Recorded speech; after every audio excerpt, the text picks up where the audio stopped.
right, guys. I just wanted to come to you this morning and I want to recommend David A's channel. This is 3/21/2026. And it's basically a morning talk about targeted individuals. And he plays a great video, but I'm going to actually go into the video myself. But if you haven't watched David A's new video yet, you're missing one of the clearest breakdowns out there. Dave really has a way of taking complicated, chaotic situations and making them understandable. He really connects the dots most people can't even see. So I recommend his channel. And today's talk, he's really one of the strongest, grounded, sharp, and full of insight channels that I see on targeting online. Because many of us, we get our channels removed nonstop, but he brings so much clarity to patterns that usually stay hidden. And he does it in a way that actually helps people feel less alone and more informed. So that might help you guys.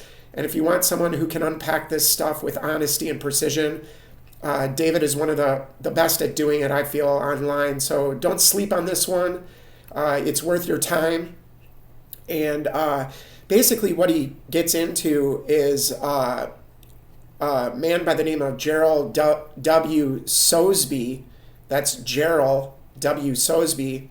And he has a lot of public documentation that's pretty much been removed from online, but he was a former FBI special agent who served in 1971 to 1978 and later became an attorney and adjunct law instructor. So he's widely known online for his whistleblower claims about being targeted after leaving the FBI.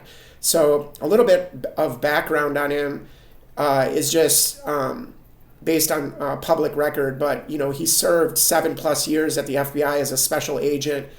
He received letters of commendation from the FBI director. He was certified instructor at the FBI Academy. He earned a doctor of jurisprudence from Texas Tech University and worked as an attorney and associate in municipal court judge. He taught law at Amber University and Webster University. So he has been online for quite some time, and not recently, but it's all about his targeting, and he describes a lot of different tactics that we all have gone through. And there's published affidavits that anybody can see online and interviews describing what he believes to be retaliatory targeting by government agencies, like many of us have complained about. And his claims are all over online, and it's good to look into it because many of us are claiming the same exact thing. And he reports, directed energy weapon attacks in his home, sleep deprivation, torture, hearing loss, vision issues, and neuropathy, psychological operations like many of us go through, 24/7 surveillance, harassment and interference, medical harm, and really attempts on his life like all of us that are real targets go through. And he also claims, in police reports that as well. But, a lot of these police reports are falsified against the target, like we've been complaining about. The fusion centers basically blocked him from receiving help, and pretty much all of his content about targeting programs was deleted. So Sosbee actually filed a lawsuit, Sosbee versus the U.S. Department of Justice, and his case was dismissed due to federal agency immunity. And of course, if they can label you a terrorist, they can take away your rights, like I've been complaining about, and suspend your rights under national security, and then nothing gets investigated, and they can continue the abuse. But his 2007 to 2014 affidavits describe directed energy weapon exposure, psychological operations, harassment, surveillance, property intrusion. As many of us complain about these people breaking into our house with no forced entry and running psychological operations like moving your couch around, cutting your clothes, stealing items, then putting them back in places you've looked for. So there also is complaints of much chemical exposure. Many of us as targeted individuals are poisoned, and there are really attempts on our lives, attempted murder, blackmail, extortion attempts, taking device implementation or implantation, which is some targets, complain about this, and it's very real, very true.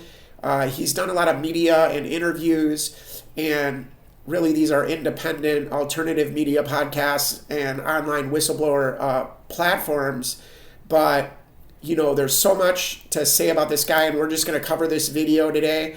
One of the videos that he does on an interview, and we're just going to break down some of the stuff that Dave also broke down in this interview, which he has on his show today. So go check that out.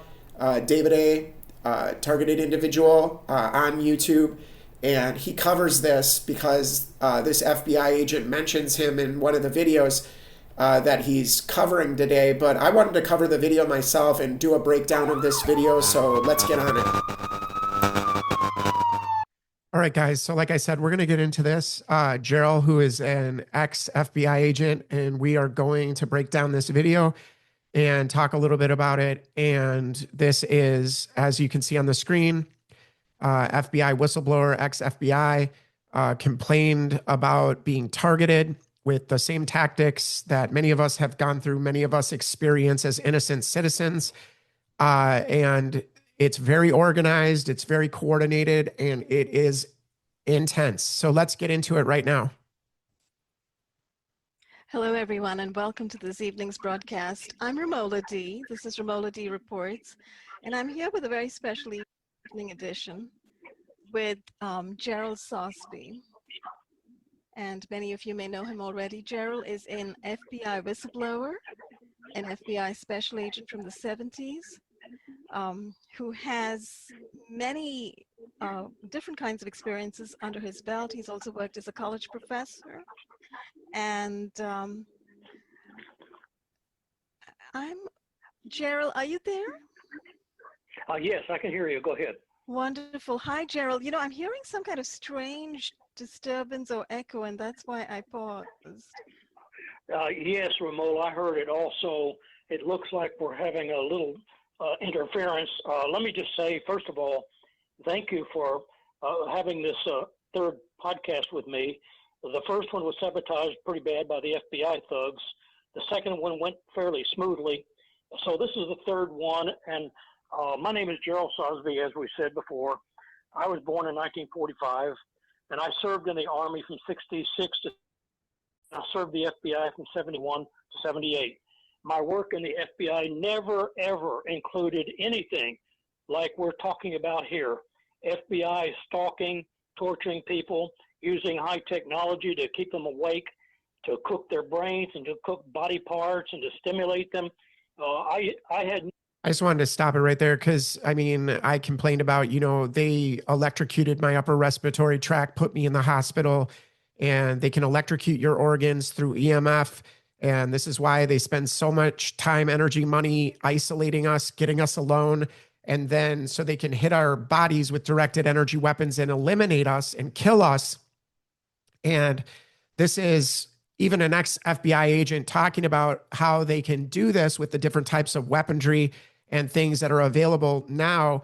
And under the terror laws, they just label you and profile police you and suspend your rights and make it a matter of national security so that it can't be investigated and nobody wants to have anything to do with it. And, they target you to death in your own home and just eliminate you while you're just in the privacy of your own home, because there's nothing private.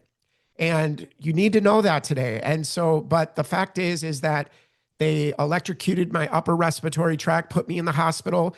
I was in the hospital bleeding internally for off and on 6 months, trying to recover from the murder attempt and the death attempt, trying to kill me, trying to get rid of me and make it look like an accident, make it look like I did it to myself, just all the different ways that they do this. But right off the bat, he's talking about the physical torture that many of us go through. No idea this was going on.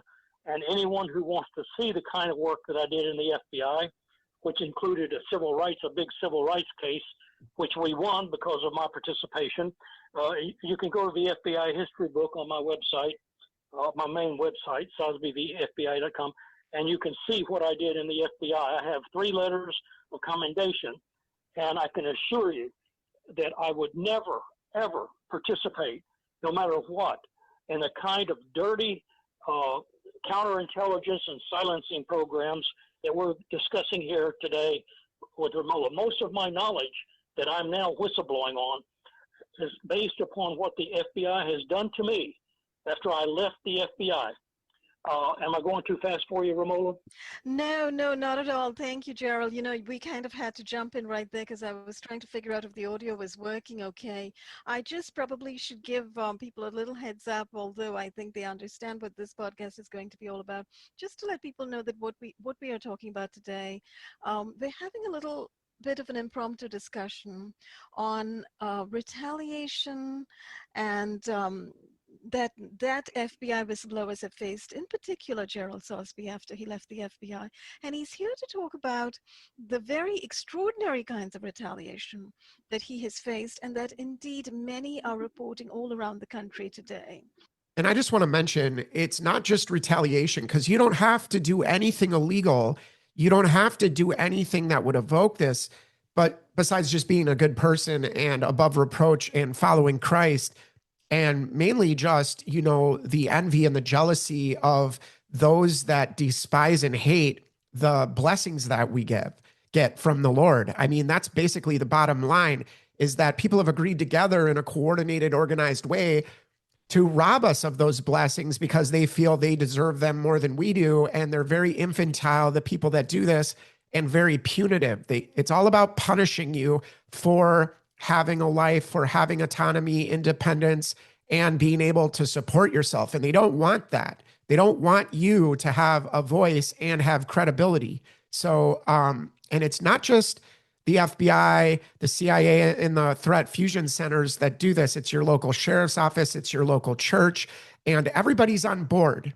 All the businesses are on board under the terror laws to have a very organized proxy army, third-party army of civilians that go around torturing and eliminating innocent civilians. So let's keep going.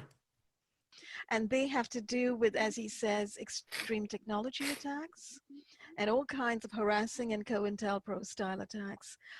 So it's very interesting to me, Gerald, that you have actually started by stating that there is no way that that this kind of action by the FBI was something that was in evidence during your time at the FBI, right? This is something you learned about later.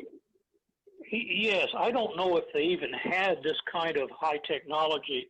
I'm talking about space-based, deep space-based weaponry, directed energy weaponry, extremely low frequency sound waves, and that sort of thing. I don't know if they had that in use at the time that I was in the FBI. And guys, like we've seen at crowd control, the LRAD, which is a sound weapon that they use to disperse crowds. They have all kinds of silent weapon systems that have been deployed against innocent civilians, whether you know it or not. I mean, it's heavy mind control. And that's why all these people that target, they never look into anything because they've been hijacked basically through these technologies. And it's not just that, but this is layered abuse. So there's different aspects we can approach this, but it's really layered abuse. Whether they do the street theater, the gaslighting, the provoking, the directed speech, the collapse in control of your resources, in the damage to your property, it's all part of the same game. But they certainly did recently because they've been using it on me. I can't express enough 2 things. Number one, my gratitude for Romola, because you are very persistent. You never give up, no matter what happens. You stay on the subject and you keep going. And I'm very grateful, and I'm blessed to have you as a friend. You and Barbara Hartwell, and of course my wonderful wife. That's one thing. The other thing is that point number 2.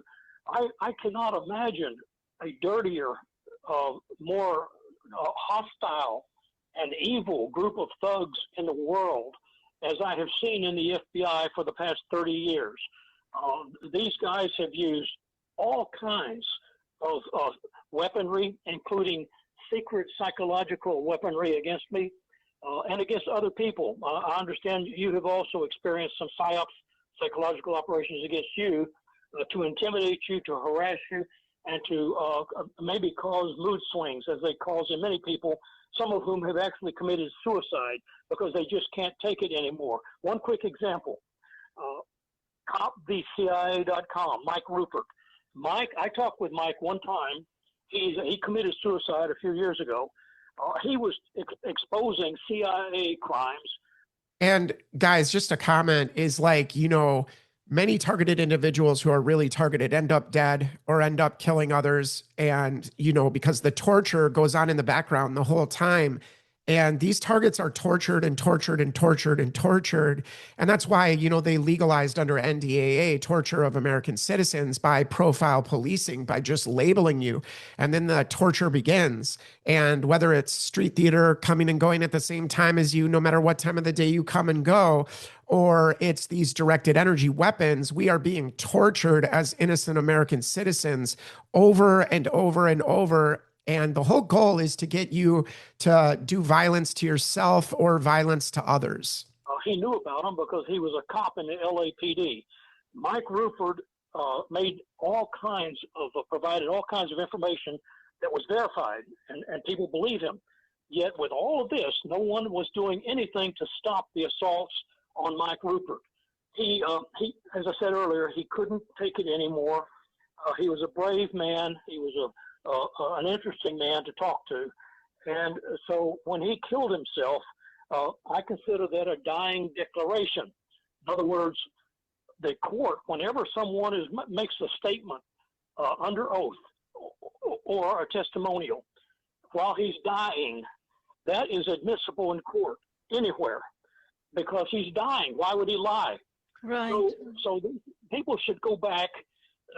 If we had a Congress that was not cowardly, and I'd like to talk about Congress if you have time, but Congress should go back in there and delve into this, and just see exactly what this man contributed to our country by doing everything he could do, and then finally giving up because he couldn't make it anymore. He was isolated, marginalized. He was turned into a homeless man after all the work he's done for his country. And that's what I mean, guys. They make you homeless. That's the goal. And the goal is to even take it farther and kill you. But before they do that, they want you in prison, or they want you in a psych ward where they can medicate you to death and discredit and discount you and call you mentally ill and crazy. That's their favorite line when you are believable, when you're credible. And the torture is endless. It's endless. It's not just the street theater and the organized provoking. That is just a small part of what we as targeted individuals go through, but it's the isolation and the breakdown of all your basic and common resources. And basically they act like a gatekeeper between you and the item that you need to survive, and then ruin it or destroy it or collapse it, so that you're constantly going from one crisis to the next, trying to survive with all your time, energy, money, and resources just focused on surviving the damage and the abuse that they're doing to you. So that's why many of targets are homeless, and they're, smart people, but our society has agreed together to, in a coordinated hive mind type way and in a manipulative way to hide abuse that they're doing to people. And whether it's directed speech or non-touch torture tactics, we've talked about before, but that's what they do. And, Dave A., he talks about the non-touch torture and directed speech. You got to go check out his channel, and he has good interviews about this subject. But this is what we go through. We go through non-touch torture tactics and directed energy weapon attacks on our body. Some of us have almost been killed, but we're still here by the grace of God, because God decided that, he has a different plan for us, to warn people and to let people know that if your family and friends are participating in this and you can't get them to basically acknowledge the video you have, the documentation you have, the proof you have, it's because they are participating in it and know about it, as they, are willfully ignorant and pretend like it doesn't exist and you're mentally ill and crazy. Really, they should be ashamed of themselves for participating in this kind of torture and abuse. And then it ended infamously the way I described. But are you still there? I'm right here, Gerald, just listening. Mike Rupert's story is indeed very tragic, because he was a wonderful whistleblower, was he not? He spoke out about what was going on in LAPD and with the CIA trying to recruit him, etc. Barbara Hartwell's spoken about it. Yes, Barbara Hartwell knows very much about Mike Rupert and his life. Let me just say here, Romola, that our Congress is pathetic, but they're not just pathetic. Many of them are criminals. They're covering up atrocities being committed by the intelligence agencies, and then if anyone tries to blow the whistle on them, members of the Congress actively go out and try to harm the whistleblower. Okay, and guys, we know that our country was hijacked. The Banker Act was passed.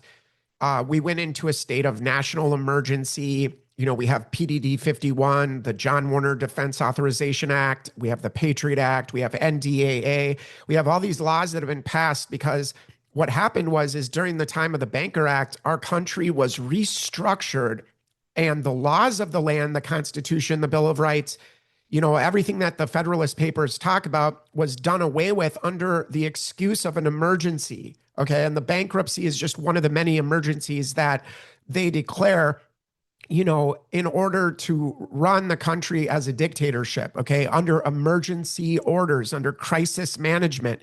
And it really is crisis management. So what they did was suspend the way our country works and then install the Federal Reserve as our government to consolidate the bankruptcy and to consolidate the debt.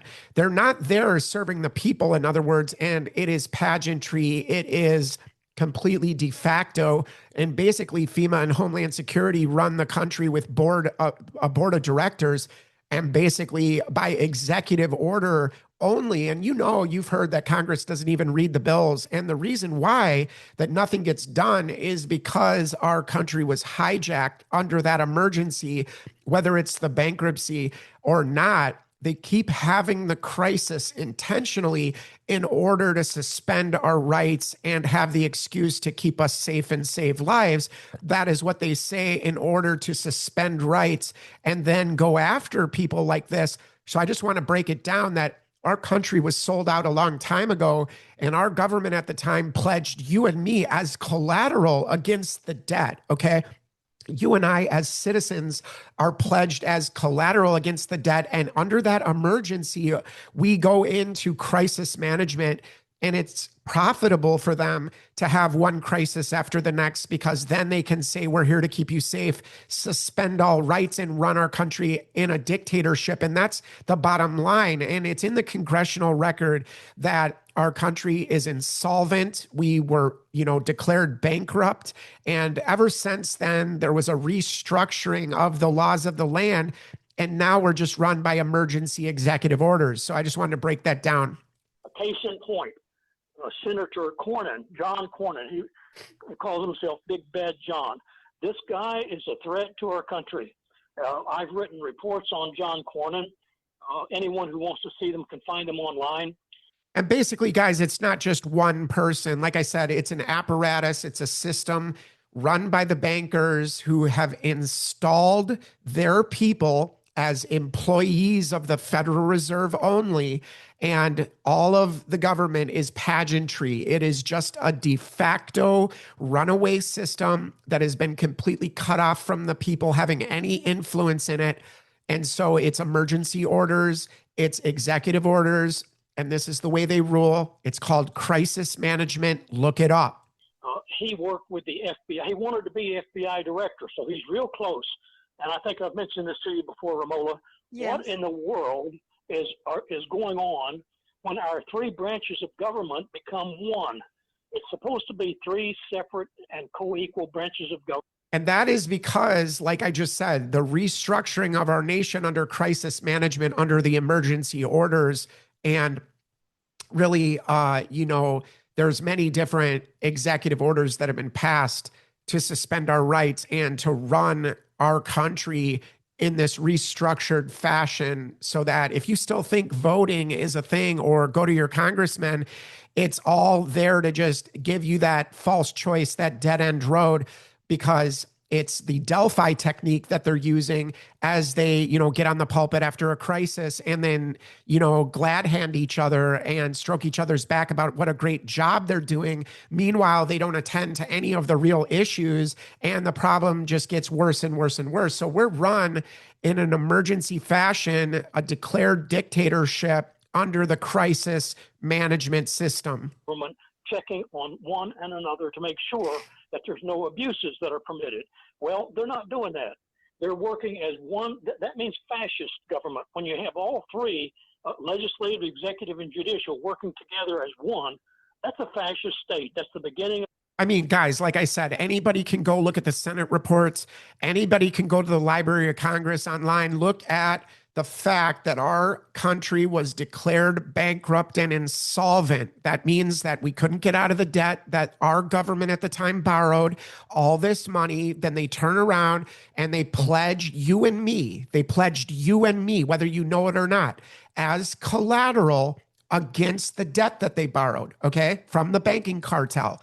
And so that is how they use basically inflation and deflation to come in and buy up a country's assets for pennies on the dollar and then just restructure the whole nation. Meanwhile, they're telling the people, we have rights, we have freedom, we're here to keep you safe and save lives, as they incrementally do that totalitarian tiptoe as they dance us off a cliff. Okay, so I just want to be clear here that this guy might not even know these facts, but it is in the congressional record. Our country was declared bankrupt, insolvent, and we went under emergency orders, okay? Emergency dictator orders. Of a fascist state.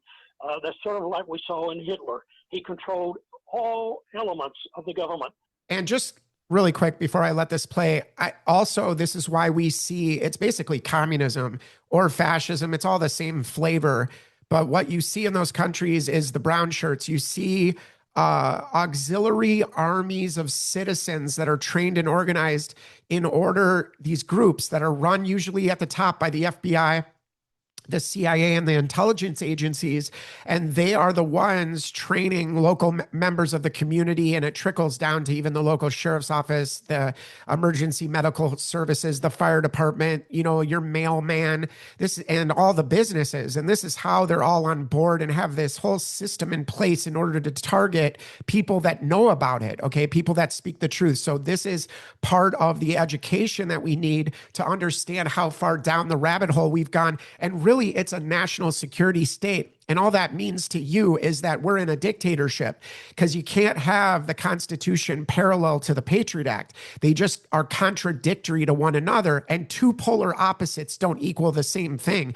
And so that's what we have today. And we have these runaway institutions that basically run the country, okay? And that's FEMA, Homeland Security, the CIA, the FBI. All these institutions have been hijacked by the Federal Reserve to run our country this way. The lawmakers, the judges, the executive branch, of course.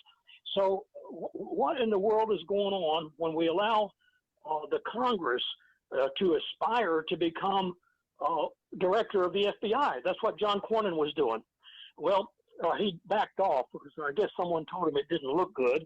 But John Cornyn worked with the FBI to try to get me in trouble. He falsely stated that I was a suspect in his office, that someone planted dangerous toxic powder in his office. And so he had the United States. Again, how often, guys, have we, been falsely accused, and also just they play the victim, which is their strongest suit. They're always, that's like their main go-to when they get caught or when you expose them. All of a sudden, when you respond to the abuse that they're doing to you, the push, push, push to get a breakdown. And then when you respond to that, you're a terrorist, you're an extremist. So this is the way it works. They put the pressure on you, abuse your property, destroy your relationships, destroy everything in your life.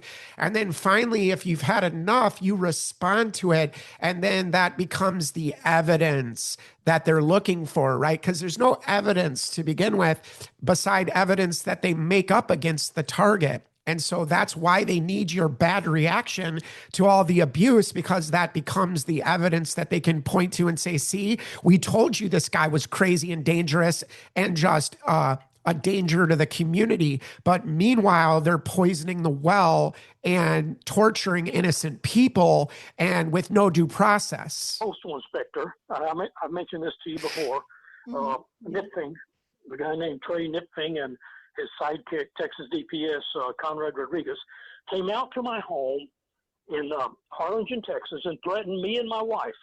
Now, if you have a minute, let me explain to you how they threatened me. Can I go into that? Sure. Oh, absolutely. Yes, please do. Basically, what he did was he had a piece of paper hidden in his shirt, and he pulled it out in a strategic moment when he thought I wasn't expecting it.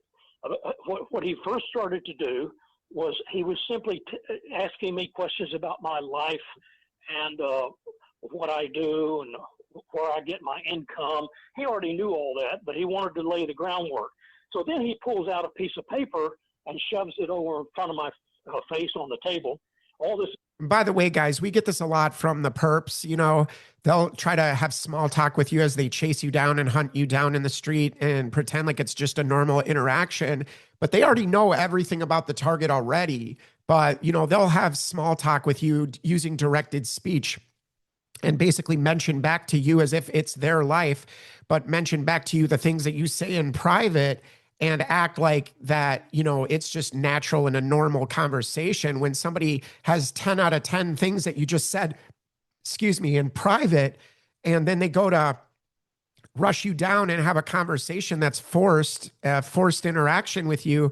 And then they bring up those 10 things that you talked about in private in the conversation, acting like it's their own life, and then smirking the duper's delight smirk and thinking it's cute and funny to use tactics like directed speech, which is a military style tactic of abuse and control, a psychological operation, psychological warfare on the target. And it's all meant that directed speech is meant to make you feel like you're under surveillance 24/7. Obviously, if somebody's telling you your private life to your face and then snickering and laughing about all the things that they know about what you say and do in private, it's all a form of intimidation and gaslighting. Okay. He was in my home, and he said, "Did you write this?"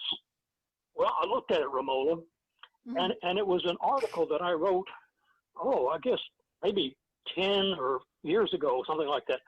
And it had to do with, I was criticizing the intelligence agencies for killing people all over the world. And I made the statement in there that, I mean, God forbid that he does that, and this is what can get you targeted even, just for having morals, for having standards, for exposing the injustice, for exposing the wrongdoing of institutions that are just indiscriminately killing and torturing innocent people. God forbid that somebody should do that, right? Let me back up a second. What he was trying to do in a tricky way, he was trying to set me up for some kind of a federal charge of sedition. So now let me get back to the story. So he shoved it in my face, and he said, "Did you write this before, ever?" And I looked at it, and it had some language having to do with you got to just be like, I don't answer questions, period. That's what you got to do, bro. But, I'm just saying, we don't engage with these people on their terms. Okay. That's just the bottom line. And that's why they torture us to death. That's why they do all the things that they do to us.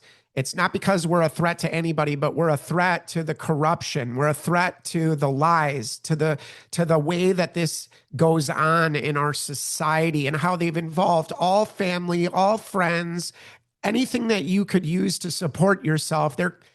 kicking out the legs of the chair that you're sitting on and bringing about a breakdown just so they could say, look, this guy's mentally ill. He can't even take care of himself. Look, he's homeless.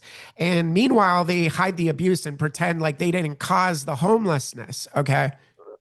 Contracts with the U.S. government for bombs, for killing people around the world. And so I made the statement that other people have made, that anyone who invests in... And by the way, remember, he's showing right now, they're showing an image of Bush on the TV because both sides are controlled by the Federal Reserve. And we should know this by now, but remember Bush's statement, you're either with us or you're with the terrorists, like after 9/11. And that's what he's basically, telling our society. It's like, you're either with us or you're with the terrorists. And they give this false choice to people who have been reduced and dumbed down to just think that that's the only choice we have. And then so that just is a recruitment call. Just like Obama said, we need a civilian national security force just as strong and just as well funded. I have it on one of my videos. You can go see the clip. But yeah, like they're calling for a third party brown shirt army, just like in Nazi Germany. And they've got that. And whether it's Antifa or the Proud Boys, it doesn't matter what side it's on. These are trained revolutionaries. These are trained people that are there to destabilize the country and destabilize our private personal lives in order to radicalize society and then have more of an excuse to dominate and control by way of the intelligence services and these programs. So that's what it's all about, guys. Companies like Boeing and some other ones, I think McDonnell Douglas, and there are several other ones in there. And all this is online. Anyone can see it.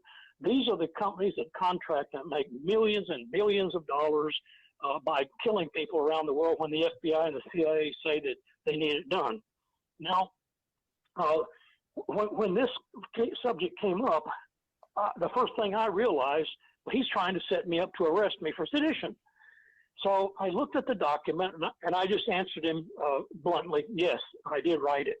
Now, ordinarily, a person shouldn't allow a cop to interview him without an attorney, because this is very dangerous. You don't know what they're up to.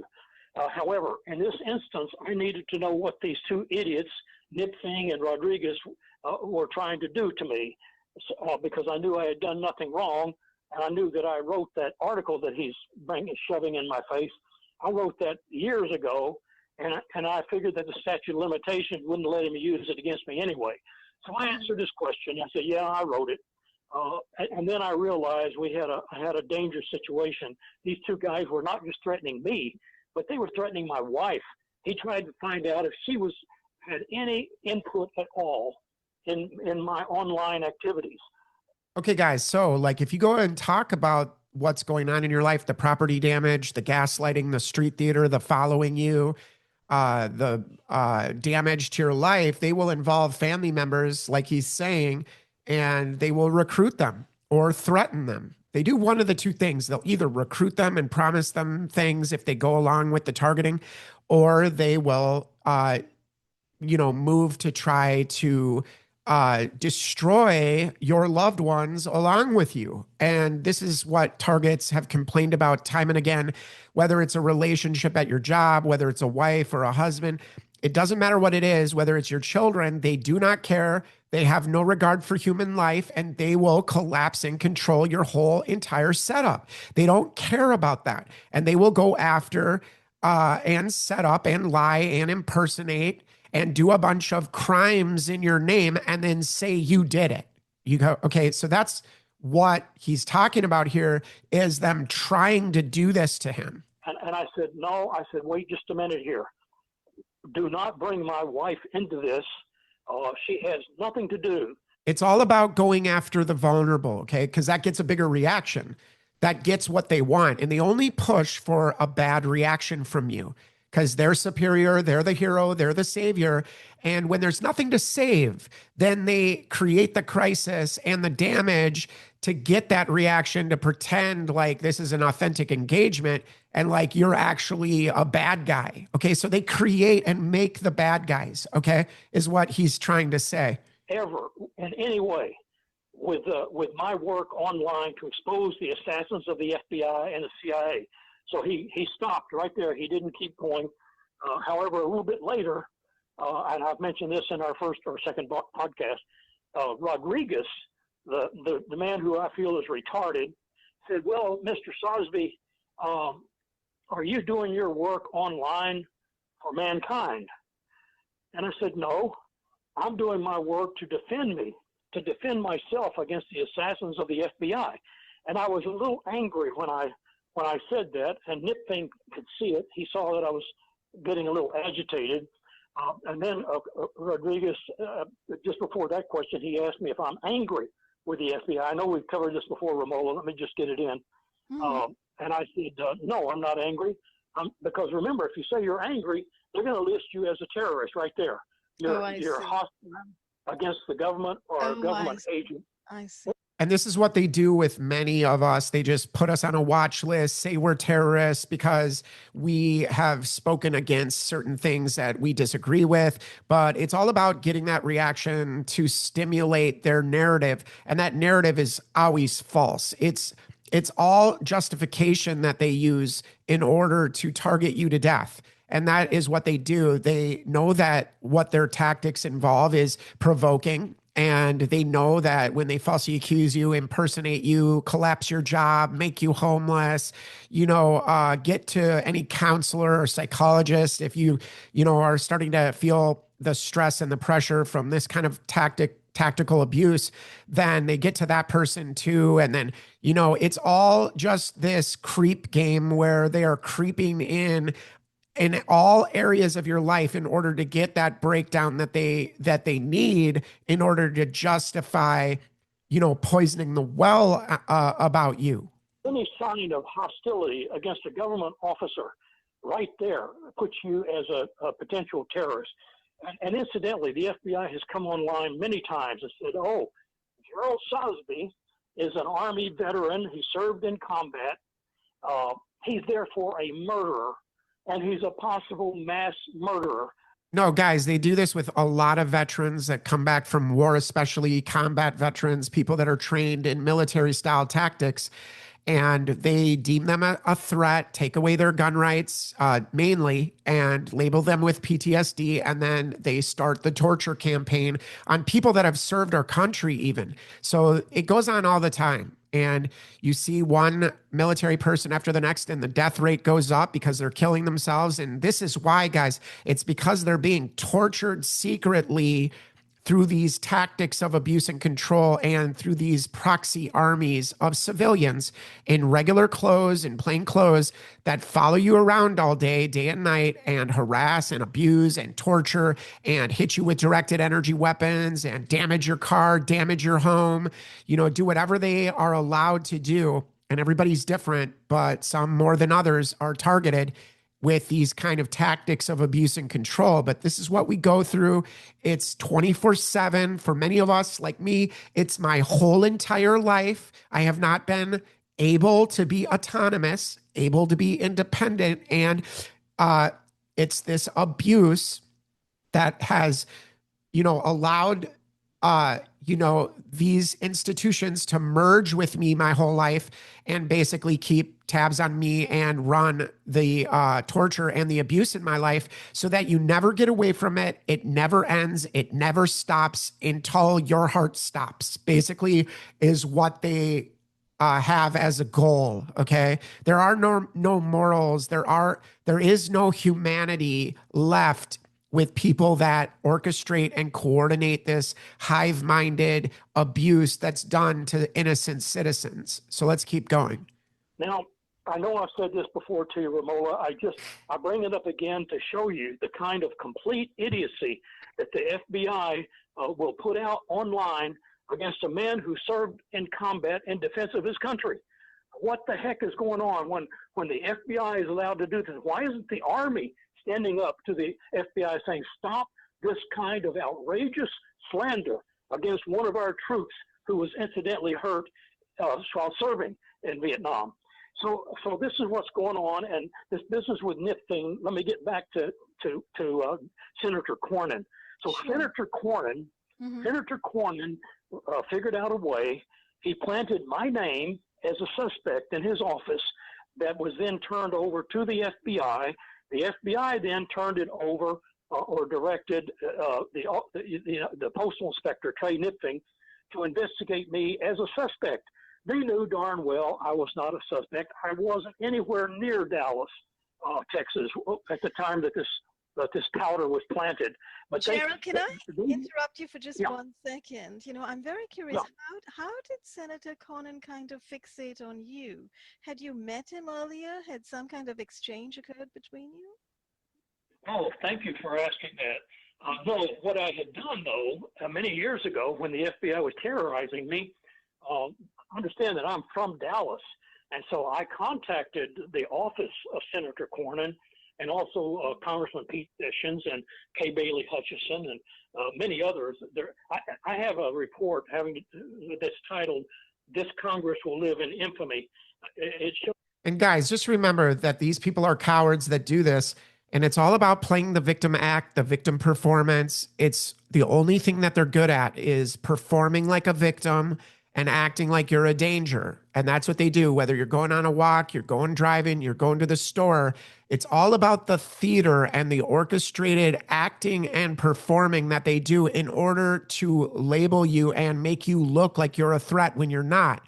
And so everybody around the target will pretend in this act and script that you are victimizing them. Okay. And that is what these scumbag Freemason dirtbags do. And I'm not speaking about any institution here. I'm talking about the guys on the streets, the people that go along with this, family, friends, people that agree to this and agree to basically killing their own blood, their own family member, just to get ahead, just to get a benefit, a reward, and a promotion. And that's what it's really all about. They can't do it with God. They can't pray to the Lord Jesus Christ and walk with God and be upright. They have to do these secret, abusive things to get ahead in life. And we just don't agree with that. Those in that report that I contacted maybe a dozen congressmen and senators across the country. But so on Cornyn, apparently I must have sent an email. I don't remember for sure, but maybe when he didn't answer me, I may have sent him an email calling him a coward or something like that, which I shouldn't have done. But I was so upset with him he wouldn't answer my email that I probably sent him some kind of little note reminding him that he has a duty to help people like me who are being terrorized by our government, and he ignored it. And I think that's one of the reasons he decided to retaliate against me by setting me up. The FBI wanted him to do that anyway. And remember, he's good friends with the FBI. He wanted to be director. And you see how they switch it up. When you're the target, you're making complaints, you're under distress because of the torture, because of the abuse and the false allegations and everything else. They try to wear you out, wear you down. And then eventually, when you're making complaints in desperation, nobody wants to do anything about it. And furthermore, they're just going to turn around and label you a terrorist and say you're dangerous and angry against the government so that they can have the excuse to murder you. Okay, that's where this goes. So I think that's the reason he did that. I see. Okay, so all right. So there was a little bit of history there in terms of you had actually contacted the office, his office, etc. But that doesn't in any way account for the very bizarre response succeeding, wherein he actually accused you of placing some kind of powder in his office. Was it anthrax? What he did was he planted my name as a suspect, and it took me 5 years to prove that. 5 years, because I had to go through the Federal Open Records Act and get a little piece of paper from his office that had the following statement on it under John Cornyn's on his desk in his office. And here's what it said: Geral Sosbee, email gsosbee@gmail.com. You can verify G Sosbee, Geral Sosbee. Or I think he used the word G Sosbee, not Geral, on his website. And he had my website, sosbeebfbi.com. So he apparently, and so I got that little piece of paper, and it's online. I put it on a report. It's right there. Anybody can see it. He got that little piece of paper, and he turned it over to the postal inspector in response to my Federal Open Records Act request, and I got that little piece of paper showing how my name was planted as a suspect of that crime committed in his office involving dangerous toxic powder. So that's how Corn, and this is a disgrace when a United States senator will stoop that low to plant something like that on a combat veteran, but on anyone, not just a veteran, but especially someone who served the country. I don't think Cornyn's ever served in combat. All he's ever done is sit in high offices and injured people. He's had one high office after another. And you know, it sounds like he was making a very serious allegation against you. Was there any due process over here? Did you have a chance to respond to this allegation or accusation? Another good question there. No, Romola, thank you for asking that. And incidentally, this is a typical, you're not given, no one gives you a chance to respond. No one accuses you because they know you didn't do anything. So all they do is just come after you. This is the same thing that's happening to targets all over the country. They're coming after people without telling them why they're being targeted. What is it that they've allegedly done that would authorize the government, the federal magistrate judges and the FBI and others to target these people, to surveil them in their home and in their car 24/7, 365 for life. And then while they're surveilling them, they're tearing up their personal property. They're coming into their homes and doing things that's called gaslighting. They'll watch you in your home, and then they'll tear up certain items that you've touched in any particular day. And then they also poison you. They get authority from this corrupt judge, and there's several. They're all over the country. All these federal magistrate judges pretty much do what the FBI tells them to do. Remember, the federal magistrate judge makes around $200,000 a year. He can only be appointed after approval by the FBI, and he wants to stay in good graces with the FBI. So they control him, and they help shape his career as long as he cooperates with them. So federal. And many of us as targeted individuals, we've been poisoned before, and I'm one of them. And, you know, they will poison you and they will torture you with directed energy weapons as one way of killing you, but they will poison you, whether it's putting stuff on your car handle, on your door handle, or, you know, stuff in your house with no forced entry. People have been in the house, they let you know it. And it is total tyranny that they're running against innocent people. And it is very organized, and it is intentional, deliberate harm done to innocents. Judges, the district presiding judges in every federal court supports these federal magistrate judges, and so does the Supreme Court. And one quick example, case in point, when I sued the FBI and the federal district court in Los Angeles, and I won't mention the judge's name, but it's all on record, he prevented me from a fair hearing. He was the presiding district court federal judge, and based on my personal and professional experience, this judge was aware of the federal magistrate order against me that authorized the FBI to torture me and try to kill me. And then he allowed the FBI to come in an ex parte meeting with the judge. That means that they came in just unauthorized, one-sided discussion with the judge against me without letting me know about it. So during my hearing, the judge was blatantly prejudiced against me and actually tried to get me to say things that he could use against me. It was the most interesting thing I've ever seen, Barbara, and should never take place in an American court. Yes, I'm sorry, I said Barbara. Romola, I beg your pardon. I said Barbara. That's all right. I know Barbara and you are great friends, and you stay in touch, etc. Now, you know, that's very interesting, Gerald, because basically what you're saying is there was all sorts of secretive kind of behind the scenes conversation and connection between the district court judge and the federal magistrate court judge who had issued this authorization. And really, I mean, our society's run by secret societies. I mean, it is totally Freemason. You got to be a Freemason in order to be a judge or a federal judge, and in order to be the head of the sheriff's department. And it just is all about going along with their goals. Okay.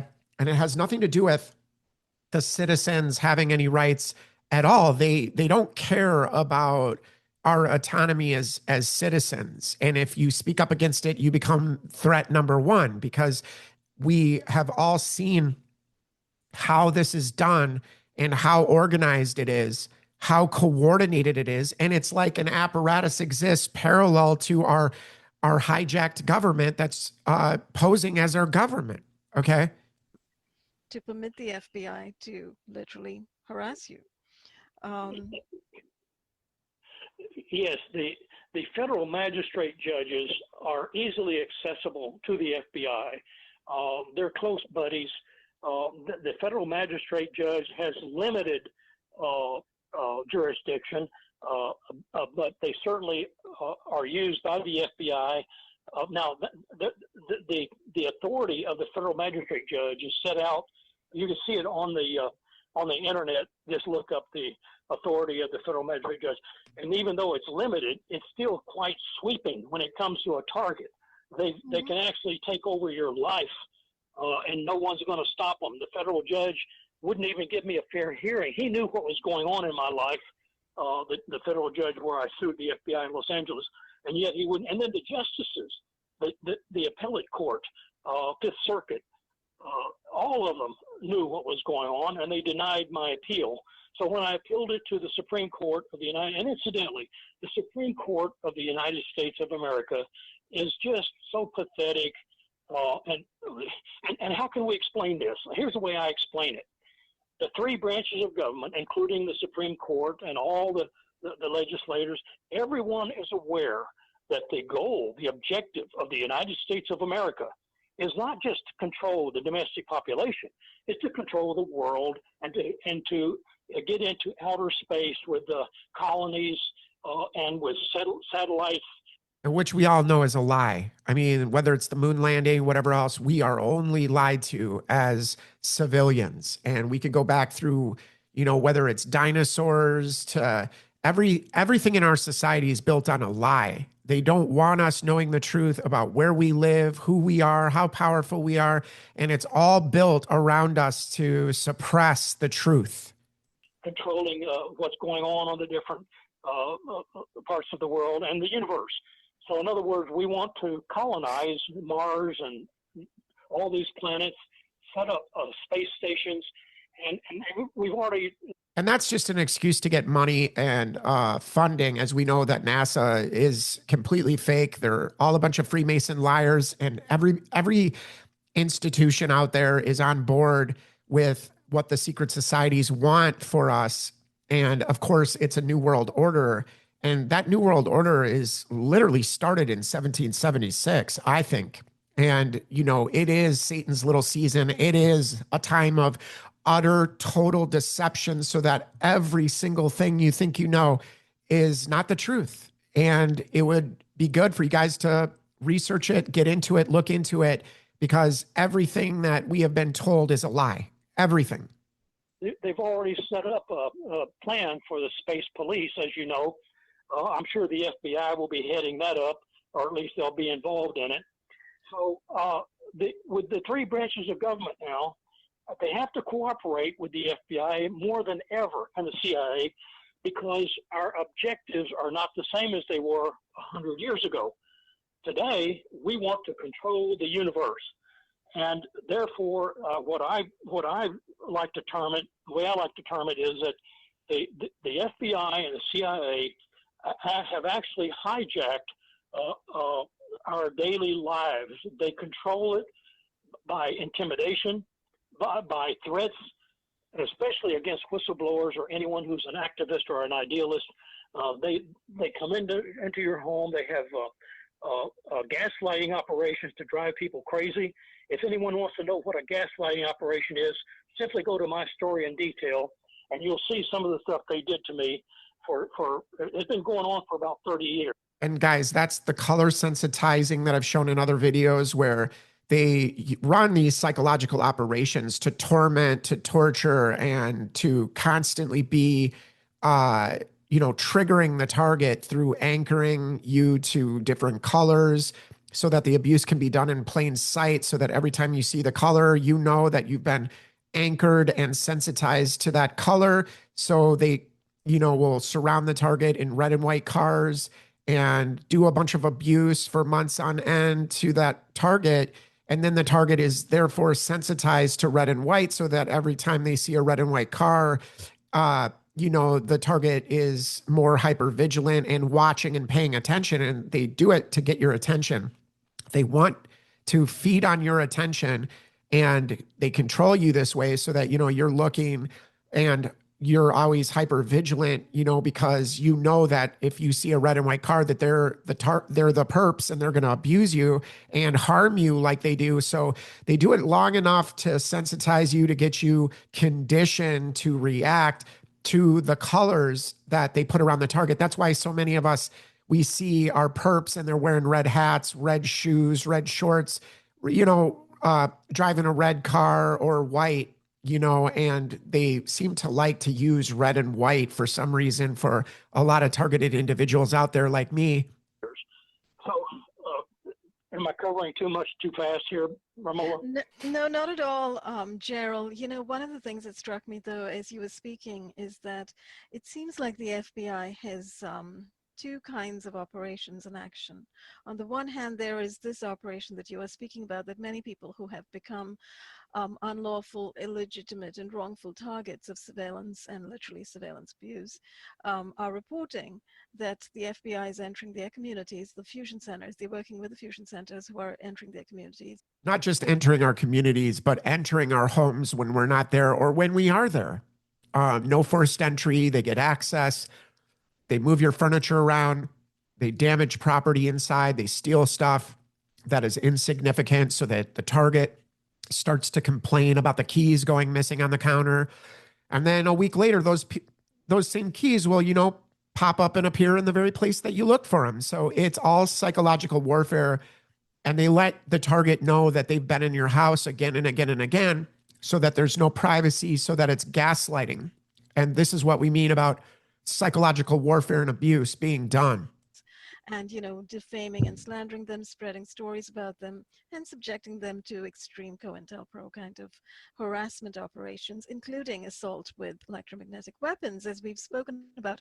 But then there is this other operation, and that's what I call this facade operation, which, for instance, you can see playing out on the Hill, that's being covered by the corporate media. So there is this kind of projection of the FBI through that facade operation as a very upright organization. And it's a very out there and upfront organization, so that everything that's in the mainstream news, in the corporate news, is supposedly the image given to journalists, what the FBI is all about and what people should indeed be covering. And it's all about, they're going to just keep repeating the phrase, we're here to keep you safe. We're here to save lives. And they don't want to talk about how the torture and abuse that's being done isn't saving lives at all. And that it's actually the complete opposite of what they say. War is peace, evil is good, good is evil, light is dark, dark is light. And this is the way they roll. How do you reconcile these two strange, very different kind of images of the FBI? What do you think they are doing? What exactly are they doing? That's a very precise statement. And here's the way I would explain it. They have two different personalities. It's sort of like a schizophrenic. On one hand, you have the FBI. You see them on the big screen and on TV. The guys in white hats, they're portrayed by the media as the saviors of little children, the people who protect our constitutional rights. Well, nothing could be further from the truth, because the other side of the FBI is the dark, dirty, evil side, where they assassinate people, they torture people, they watch them commit suicide. The FBI watches some of the targets take their own lives in real time. They watch it. So we have an FBI that is, I know I've said this before, they are so completely evil and out of control that nobody can touch them because everybody's afraid of them. It's like the mafia. No one wants to lift a hand by himself against the mafia. Not the Congress, not the courts, because there's too much at stake. You'll lose your job, you'll lose your good income, it'll affect your family. So no one wants to take a chance to do that. I just think that you hit the nail on the. And for many of us, we just want to be left alone. But, they're engaging civilians that are innocent, that haven't done anything. They're trying to destroy and hide the abuse. And we just want to be left alone. Most of us that are targeted individuals, we could care less, really, even about what they're doing.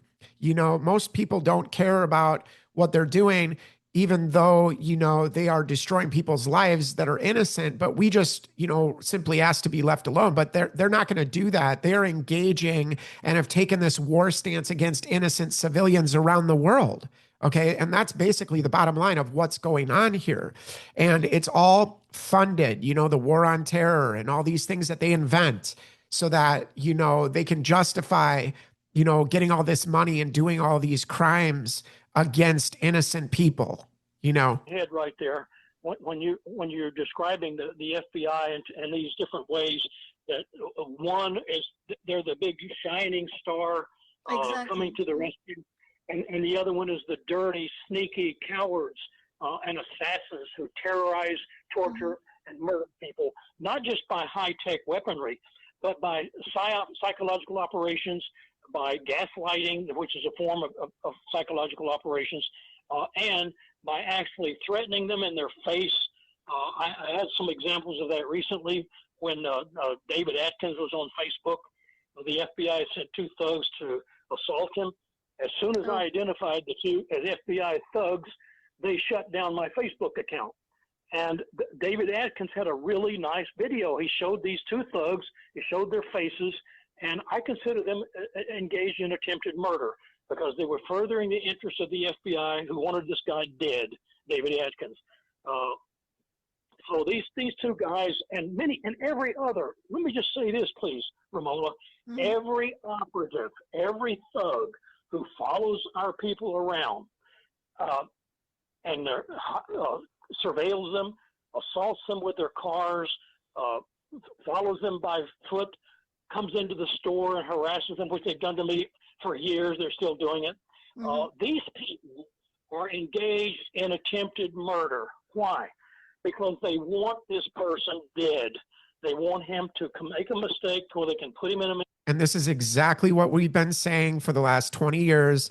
This type of torture is to eliminate, to kill, and to get the target to hurt themselves or hurt others. So the whole goal is to get you to eliminate yourself by severe psychological torture. Like he said, they involve you in deliberate car accidents, like has been done to me 11 times in 4 months in the state of Colorado, 11 times in 4 months, no fault of my own car accidents where they just run right into you and then make it appear like it's an accident. And furthermore, they'd like to blame it on you. But if you're above reproach, it makes it pretty hard to blame it on you, even though they try at the accident scene. But it's on and on and on, following you into the stores, pretending to be a victim of you and screaming and yelling like you've done something to them and just snickering about it the whole way to the bank. Institution, or put him in jail, or force him into a final exit. So I consider every single operative, every single one of these guys and women, these are male and female, it's not just all male, who are doing these assaults on our people who are considered targets and targeted individuals. These people should be in jail. There is nothing that a target has done that would authorize the government to perform these kinds of felonies, which involves use of drugs, psychoactive drugs, high-tech weaponry, as we mentioned before, and psychological operations, turning people into homeless, helpless homeless people on the street. I mean, and guys, he's just telling my story. This has all been done to me over the last 25 years, making me homeless, destroying my ability to work, following me and torturing me till, you're ready to give them that bad reaction that they're after, but not giving it. But they expect that by the level of torture that they do to me. But, it's never going to happen by the grace of God through the Lord Jesus Christ. That's how I find my strength. But, this might appear to be very negative information, but, most people are participating in this. Most people know exactly what I'm talking about. They just don't want to acknowledge it because they don't want to be a target themselves. Did I answer your question there, having to do with the two sides of the FBI? Yes, absolutely, Gerald. It seems like they are operating indeed with a facade, and but they're actually sort of running a kind of a mafia, mobster kind of operation on the ground, and everybody knows it. It sounds like. I mean, you are an ex-FBI agent, and you understand perfectly that this is something that they've been doing for decades. And I think when you look into the history of the FBI, of course, and the history of COINTELPRO, you can see through the ages, particularly in the 60s and 70s, how they really entered activistic groups. They infiltrated, and they did precisely the kind of thing you're talking about, the parallel construction, the entrapment, etc. And that's the kind of thing they're doing to targets even today. And the question, it really begs the question, why on earth are they doing this? Because what are they achieving by simply fixating on certain people and targeting them in this extreme fashion? I mean, is this just to bloat their budgets and prove to the people, prove to, I don't know whoever hands out the money to them, I suppose, that they're doing something, that these terrorist watch lists that they've set up mean something, and they've actually got people on them? Is that, do you think, the main reason? Well, this is the big question of our millennium. Why would the FBI engage in this kind of ridiculous, murderous activity in violation of every human and constitutional and civil right that we have on the books? Well, the only answer I can give is that this is what they do. This is how they make the money. One author, and I've stated this before, I think his name was Dr. Sass, he said that they increase the numbers and magnify the dangerousness. The more people that they can track down and treat as criminals or suspects, and the more they can make them appear to be dangerous, the more funding the FBI gets and the more power they have because everyone fears them. So this is one aspect. Let me just say, when I was in the FBI in 1971 to 78, as I mentioned, I never knew that this kind of illegal activity was going on. However, at one point when I reported the wrongful arrest of Margaret Rodriguez, that's in the law books, it's on my website, they arrested her illegally. They knew right then that they needed to get me out because I was not going to go along with illegal operations. It was actually crimes committed. When I say illegal, I'm really meaning crimes. The FBI committed crimes against us. What crime? They lied. They committed perjury. They suppressed evidence, obstruction of justice. They controlled the judge in the case of the Margaret Rodriguez case, which involved a criminal case and a civil case. They prevented me from testifying. Now, here's a little quick anecdote, if I can get this in. I may have mentioned this to you before, but I don't think I went into it on a podcast. Okay. Well, I was assigned to the Rock Island FBI office out of Springfield, Illinois. The FBI wanted to see if they could fire me. Do you remember I may have mentioned this to you before? I remember the story. You told me the story. Yes, I think viewers would be definitely interested in hearing this particular incident. Okay, I don't know if it's on the other podcast, but here's what happened. They sent me an order to make an arrest in my area, which was near Rock Island, Illinois. Well, I needed to ask one of the guys. I think we had 5 cars, FBI cars, so I needed one. I didn't have one at that time. And they wouldn't let me have a car. And this was a new assignment for you, right? You hadn't been in this area very long. Right. So they were waiting for me in Rock Island FBI office. Were waiting for me so that they could try to set me up to fire me. So, in other words, here I have an order from Ben Cook, the assistant special agent in charge, and he was in Springfield. He sent me an order to go make an arrest. I couldn't get an FBI car, and all I had was my Volkswagen. At that time, I had a Volkswagen. So here's my quandary.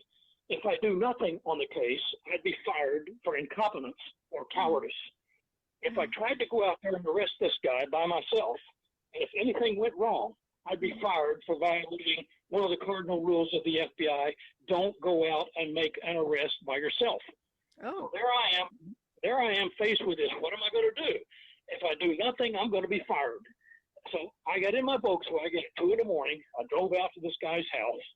I happened to run into a cop who was driving around the street, and I stopped him a few blocks away from the suspect's house. And I said, look, officer, I've got to go in and make an arrest. I identified myself, FBI. I said, if I don't come out in about 20 minutes, come in and get me. He said, okay. So he knew that I was going to go in there by myself. I went in, I made the arrest by myself. There was no incident. There was one little catch. The guy said he needed to go to the bathroom because it was 2 in the morning, and I woke him up with handcuffs on him. He said, take off the cuffs so I can go to the bathroom. I said, look, I can't do that because it would cause a risk, and I can't put anyone at risk here. You'll have to get your mother to come in here and help you with this. Anyway, I finalized the arrest. I put him in jail, and that was the end of it. I went back to Ben Cook's office, and I complained. And incidentally, all this is verifiable from some of the FBI agents who work for me. T.C. Brock, T.C. Brock, B-R-O-C-K, retired former FBI agent who later became the head of the Idaho Veterans Department. He was intimately aware of all this. Get him to, if we could get him on tape, let him explain why he allowed this to happen, why he participated in it. Mike Connolly is another one. Robert Wickwire is another one, and Charlie Smith. Now, some of these people are dead, but I think T.C. Brock is still alive, and probably so is Mike Connolly. They all participated in this, and it failed. So I went in to talk to Ben Cook. I said, Ben, I can't work with these people anymore. They set me up to see if they could get me in trouble. I said, you're going to need to transfer me and get me out of there. And so we sat around and discussed it, and he said, okay, look, how would you like to go to counterintelligence and also language school and become an expert in a language and then be trained in counterintelligence? I said, but when I say counterintelligence, it has to do with espionage and internal security. It is not the counterintelligence program that you and I have talked about before. But I said, okay, that's fine. So they sent me to a language school, and I learned a foreign language, and I did very well in it, and I got a commendation for it. In fact, that's one of the 3 letters of commendation that I have on my website was for my work in the language. Anyway, that's what happened in Rock Island, Illinois, and that's an example of what the FBI will do to its own people, the great lengths they'll go to get someone fired, Romola. Mm-hmm. All right, guys, that'll be good for today. And I just wanted to play some of that video just so that you can see that, you know, we're not alone in this as targeted individuals. And go check out Geral Sosbee. He's an ex-FBI agent. I gave a description about him in the beginning of the video, but I just wanted to play some things in this video to help people understand the types of torture and harassment and the setups and the catch-22 situation that they put us in again and again, and all the psychological torture and torment that we are put in as targeted individuals. And I just thought this was a great video to comment about, to talk about, and to spread, because this is going on with more and more people and more family members and people that the target needed in their life are being used as weapons and weaponized against the target in order to bring that collapse and breakdown. And then, of course, to get the target either put in jail, put in an institution for life, or just to get the target to kill themselves or kill others. And here you hear the ex-FBI agent talking about this and talking about how often, how frequent, you know, he's followed into stores, just like I've been complaining about, where they pull into a parking spot, surround the target, wait in their car for you to go in the store. Then they come in the store with you, play the victim of you, try to get a scene going, try to involve the police, and they come outside waving their hands, get in their car at the same time as you, leave with you. So it's this mirroring, this parallel thing going on in our society. It is mimicking, it is directed speech, it is torture, and they torture us in many different ways. So I just wanted to share this video because I think it's just a great example of, you know, someone that's credible, somebody that knows what they're talking about. Obviously, he was accredited in many different ways and had such a good interview that he broke down a lot of different tactics that we are under that have happened to us, guys. And so just believe the target. If they're telling you these things, there is tactics that are specifically used. And many of us go through the same kind of thing, the color sensitizing, the damage to property, the car accidents that are deliberate, and they are all intentional, all done deliberately and intentionally to destroy life. And so we just want to bring attention to that in Jesus' name. And we want to share just other people's stories. And by the way, I think everybody should go over to David A's channel, check out his channel. And he's talking about this a little bit today. So I just wanted to cover it in a little more detail. But I love you guys and take care.